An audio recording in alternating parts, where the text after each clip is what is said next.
The weather around here has been teasing us so bad, and it's time to start switching on our schedule and looking forward to what our new schedule is going to look like once the weather is officially warm. And it kind of starts with our food. Just because it's nice outside, we want to be planting the garden, we're looking at fresh food.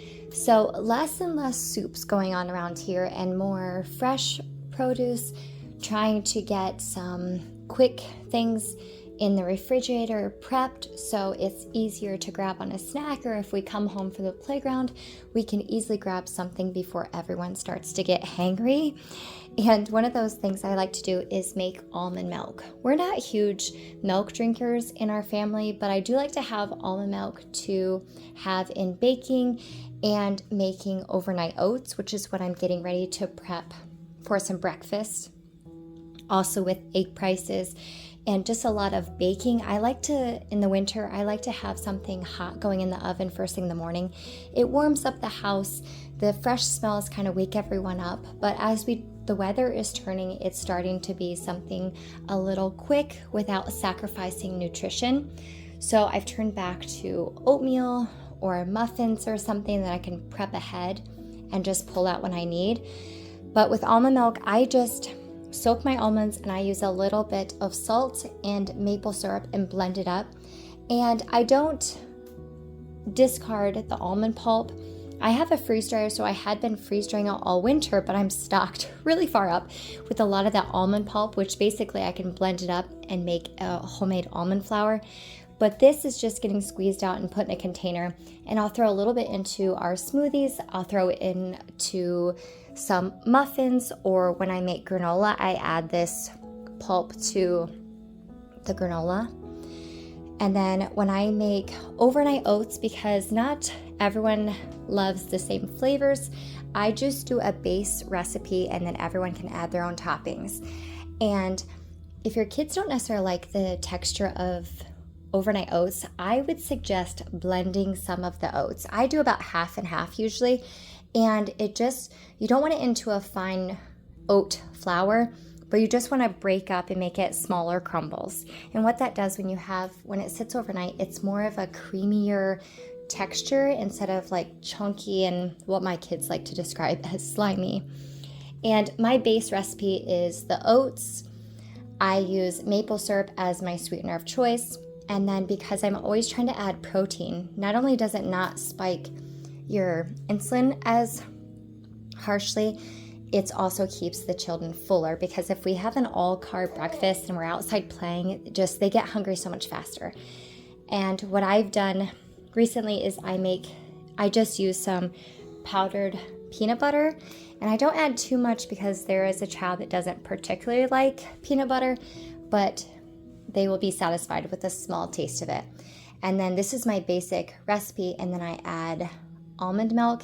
I don't actually measure. What I find with the overnight oats is you just add enough milk to kind of layer on top of the oats a little bit when you mix it. You want enough that it will soak in, but not too much that it's still like soupy in the morning. But it will absorb quite a bit, especially when you blend up the oats. And then in the morning, you can always add a little bit, another splash of milk if it wasn't enough, but you can't really go wrong. So I mix this up in just a big dish for us and set it in the fridge, and then in the morning we'll add whole yogurt or frozen fruit or coconut flakes or more peanut butter or fresh berries or what have you. But everyone can customize it to the way they like, and then everyone is kind of happy.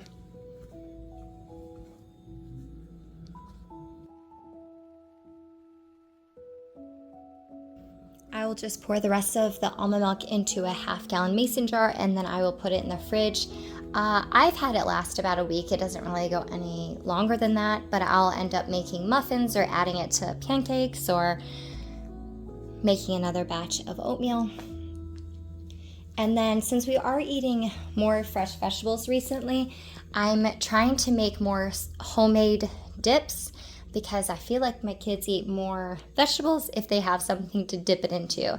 So I'm actually experimenting today with some freeze-dried chickpeas that I had cooked and freeze-dried previously. And I'm just pouring it with some warm water to rehydrate that before I add my tahini and lemon juice and salt and all those things. And the texture wasn't right because it was freeze-dried, so I hit it with immersion blender and all the texture was right. The flavor was not quite there. So I'm not sure if it's the freeze-dried because it can concentrate flavors really well on things like fresh herbs, but some food, it really prominates if your flavor profile is off. It really can't quite hide that.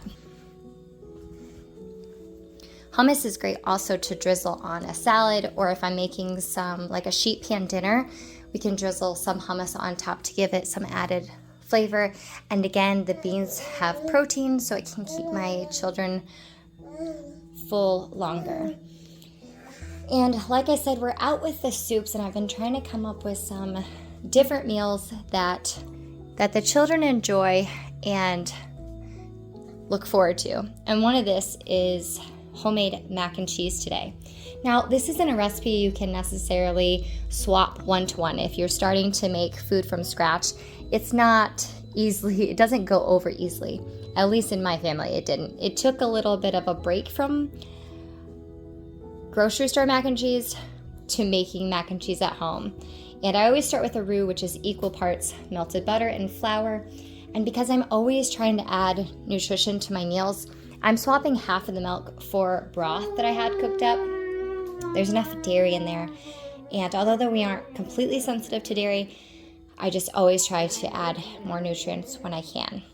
And once the roux has bubbled up a little bit, you're trying to get the flour to not be so floury. So I let it simmer for a minute before I start adding my broth and salt and pepper. And then this is on low heat, and it takes a few minutes for it to come back up to temperature from that cold liquid, and then it will start to simmer, and then it will bubble and start to thicken. And in that time, while that's trying to come up to temperature and boil, I'm adding my pasta to cook.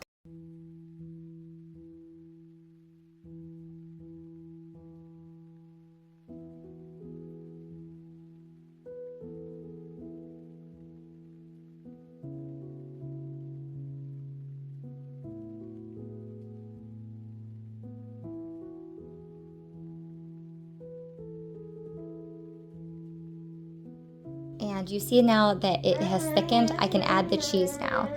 And I did a couple different varieties of cheese. You can get away with just like a Colby Jack, but because I had a couple small blocks, I just did a variety of cheeses. I'll melt the cheese, mix it in before I drain off the pasta. I do usually keep about a cup of pasta water on hand in case it's too thick and needs to be thinned out a little bit. And of course, we keep talking about protein, but I'm adding some ham just had cubed up and put in the freezer. I threw it in there, mixing that up quickly, and then I will drain the pasta and add the pasta, and then just mix it really well. It's best served right away. If not, I find I have to add a little bit of broth. If it's like the next day, if there's leftovers, I have to add some broth, and I usually turn it into more of a casserole that I'll add a little bit more cheese on top and then bake it. Because on the stove, it doesn't like reconstitute like the first time you make it.